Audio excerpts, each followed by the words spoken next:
Maduro al rescate de Petro, aliado real o doble juego. Exterminio social. El Partido Comunista de Venezuela acusa a Maduro de empobrecer y reprimir a los ciudadanos. Histórico. El Papa aprueba a José Gregorio Hernández como el primer santo venezolano desde el hospital. Hola amigos de Impacto Venezuela, feliz martes 25 de febrero.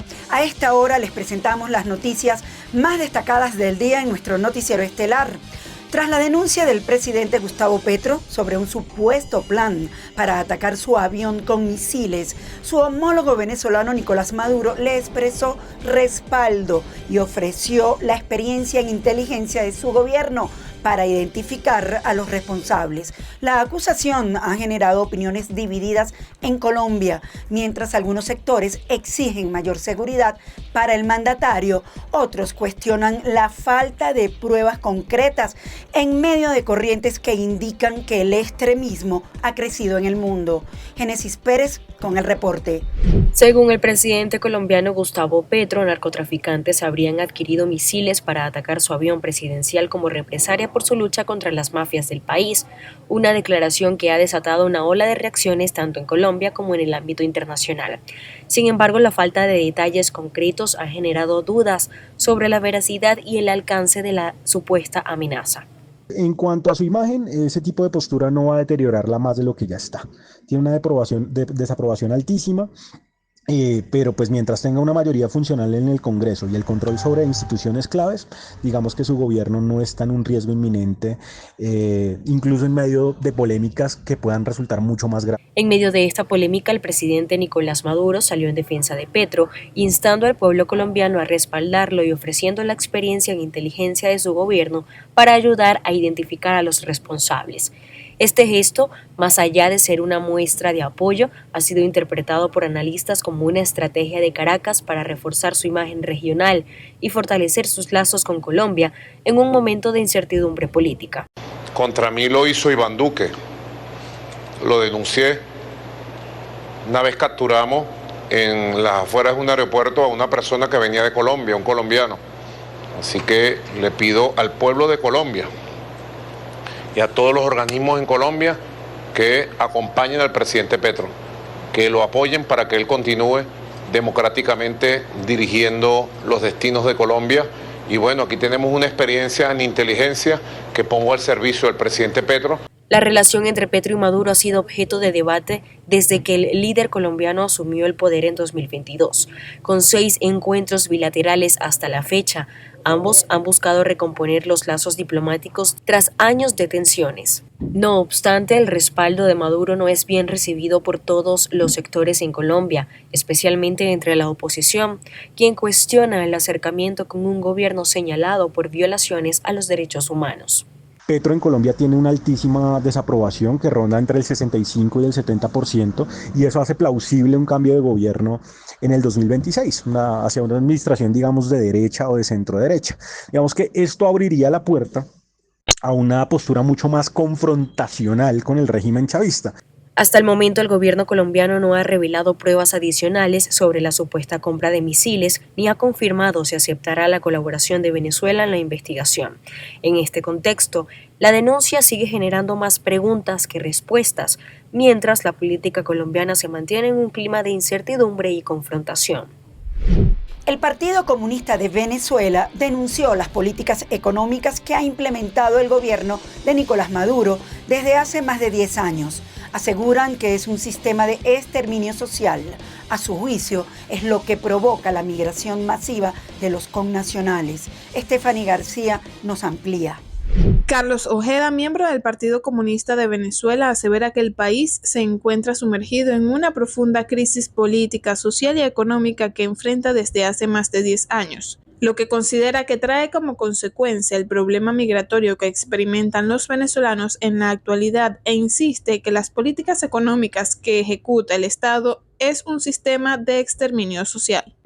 Mientras la política económica no tenga en su centro al ser humano y a los trabajadores de manera especial, no podrá cerrarse la brecha y la hemorragia que significa esta situación de migración de venezolanos que cada vez hará más precaria la vida en nuestro país.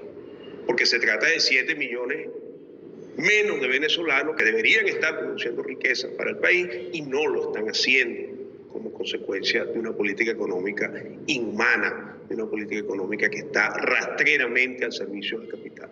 El dirigente de la organización política recalca que van 3 años sin que el oficialismo realice un incremento salarial e insiste que la administración de Maduro no puede seguir excusándose en el precio del petróleo debido a que fue anunciado su aumento y que se superó la meta de producción del 1.000.000 de barriles diarios. El cepo que le pone el capital a este gobierno le impide tomar decisiones de manera autónoma en favor de los trabajadores, en favor de la organización de los trabajadores, en favor de la movilización de los trabajadores.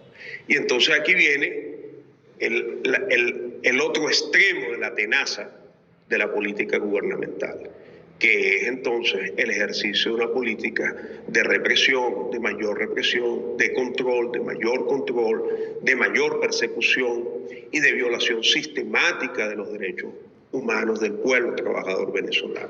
El miembro de la Tolda del Gallo repudió la forma en que murió el defensor de los derechos humanos en el estado Trujillo, Reinaldo Araujo, que se encontraba detenido desde el 9 de enero del 2024 y exigió una vez más la liberación de todos los presos políticos con el respeto del debido proceso.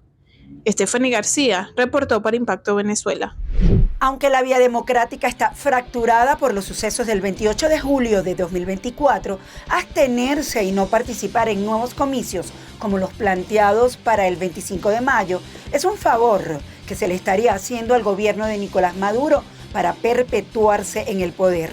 Así lo consideró el especialista en ciencias políticas Nelson Chiti Larroche. Sin embargo, los ciudadanos se debaten aún entre votar y no hacerlo, pues algunos aseguran que no confían en las autoridades del Consejo Nacional Electoral. Aymara Alonso con la nota. ¿Cuál es la narrativa que debería de mantener la dirigencia nacional? ¿Elecciones 2025 o mantener la denuncia del fraude electoral del 28 de julio de 2024? Pues en este reporte especial vamos a escuchar el análisis de Nelson Chiti Larroche, especialista en ciencias políticas, quien consideró que hacer huelga electoral no debería de ser la vía para los venezolanos. Muy comprometida la vía democrática, pero no extinta completamente. A mí lo que más me preocupa es que volvamos a la huelga electoral, porque solo favorece la continuidad del régimen. Me rindo, me resigno, no hago nada o vuelvo a alzar mi voz de oposición. Mientras los analistas apuestan a estrategias políticas que conduzcan a seguir luchando por un cambio de gobierno en Venezuela, los ciudadanos todavía se debaten la idea entre participar o no en el proceso electoral del 25 de mayo. Pues para las cámaras de impacto, algunos aseguraron que debe mantenerse el derecho a elegir y para otros no hay suficiente confianza en las autoridades del Consejo Nacional Electoral. Sí, creo que siempre hay una vía para cambiar de gobierno democrática. Sí, es una oportunidad, siempre es una oportunidad que el pueblo se manifieste, que vote lo que quiera, pues es secreto, ¿no? ¿No ve viable participar en las elecciones del 25 de mayo? No lo veo. Con esas condiciones no lo veo. Eso está muy difícil, ¿no? Yo no creo que estén abiertas esas posibilidades así tan claramente. Inclusive las habían planeado para antes, para abril, y la tuvieron que pasar para mayo porque no hay ningún ambiente de nada. Por ahora no tengo previsto votar. No hay una seguridad en cuanto a si no respetaste las anteriores, mucho menos estas. Yo soy una persona que cree siempre en las instituciones, en el proceso democrático, y yo creo que más allá de que exista o no exista, somos nosotros como ciudadanos quienes hacemos realidad ese proceso. ¿De qué manera? Bueno, participando, votando. Creo que nosotros como ciudadanos somos los que hacemos ese rol y conseguimos ese cambio que realmente se busca en el país, que es necesario. La decisión de los venezolanos sobre votar o no en esta oportunidad no está del todo clara. Sin embargo, un reciente estudio de Megaanálisis señaló que 83,1% de los ciudadanos cree que aún no se debe pasar la página de lo que ocurrió el 28 de julio. Reportó desde Caracas Aymara Alonso para Impacto Venezuela. Vamos a conocer qué es noticia en materia internacional según lo que destacan portales en la web. Comenzamos con impactovenezuela.com, que titula lo siguiente: Argentina se une al club, declaró al Tren de Aragua como organización terrorista. El Ministerio de Seguridad Nacional de Argentina, encabezado por Patricia Bullrich, declaró a la banda transnacional Tren de Aragua como una organización terrorista. La medida se toma sobre la base de informes reservados que califican a la organización como una amenaza seria y multifacética para la seguridad nacional. La expansión internacional de este grupo delictivo de origen venezolano se intensificó notablemente en países como Chile, Perú, Colombia y más recientemente Estados Unidos. Chile anuncia que recurrirá a la Corte Penal Internacional por el asesinato de Ronald Ojeda.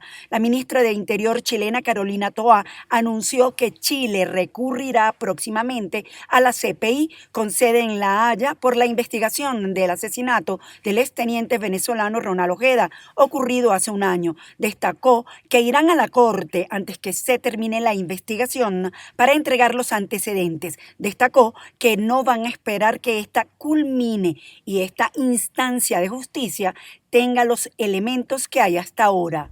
Grupo IDEA envía carta al nuncio apostólico en Caracas en atención a la situación de asedio en la Embajada de Argentina. Los jefes de Estado y de Gobierno de la Iniciativa Democrática de España y las Américas, Grupo IDEA, denunciaron el presunto asedio que mantiene el gobierno madurista contra la Embajada de Argentina en Caracas. Desde este grupo advierten que este cerco diplomático constituye un precedente peligroso que atenta contra la seguridad de las representaciones extranjeras y compromete el orden público internacional. Por ello solicitaron al nuncio apostólico que difunda la denuncia entre el cuerpo diplomático acreditado en el país y promueva acciones de respaldo para los asilados en la Embajada de Argentina. Esto en respuesta a la preocupación expresada por los exmandatarios. El secretario de Estado del Vaticano, cardenal Pietro Parolin, aseguró que en una misiva fechada el 8 de febrero que la Santa Sede ha abordado el tema con las autoridades competentes. El Papa Francisco, hospitalizado en condición crítica, autorizó la canonización del médico de los pobres, José Gregorio Hernández, que se convertirá en el primer santo de Venezuela, informó este martes la Iglesia Católica Venezolana.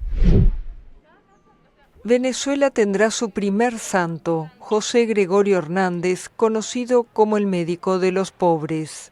La Iglesia Católica Venezolana informó el martes que el Papa Francisco, hospitalizado en condición crítica, firmó el decreto de canonización. La fecha para la canonización todavía está por definirse en un consistorio, pero la Iglesia venezolana ya lo celebra como San José Gregorio. Hernández, venerado ya como un santo desde hace décadas en este país caribeño, fue beatificado en medio de la pandemia de COVID-19 en mayo de 2021. Nacido en 1864 en Isnotú, en el estado de Trujillo, en una familia conservadora y religiosa, Hernández se distinguió por prestar asistencia médica gratuita a los más pobres. Hace años que se le atribuyen múltiples milagros, pero fue el de la niña Yatsuri Solórzano, quien en 2017, a los 10 años, sobrevivió a una herida de bala en la cabeza, el que el Vaticano reconoció para concretar su beatificación y ahora canonización. Hernández murió en 1919, atropellado por un vehículo en La Pastora, un barrio histórico de Caracas. En la calle en la que falleció hay un mural con su imagen. Pasamos a revisar los comentarios que nos dejan sobre la pregunta del día, que hoy hace referencia a la elección presidencial más polémica de la historia. Pero Nicolás Maduro sigue gobernando. Entonces, ¿crees que María Corina y Edmundo González deben ceder al liderazgo a otros dirigentes? Los leemos. Perdieron el rumbo. Vamos a construir un nuevo comando opositor. Totalmente de acuerdo. No quisiera que María Corina se una a ese grupo, son alacranes. El renunciar a un liderazgo es muy grave y peligroso. María Corina debe estar al frente porque los otros políticos no son creíbles. Amigos, gracias por acompañarnos en este recorrido informativo. Nos vemos mañana en una nueva emisión estelar de Impacto Venezuela. Como siempre les recuerdo, seguirnos en nuestras redes sociales y canal de YouTube.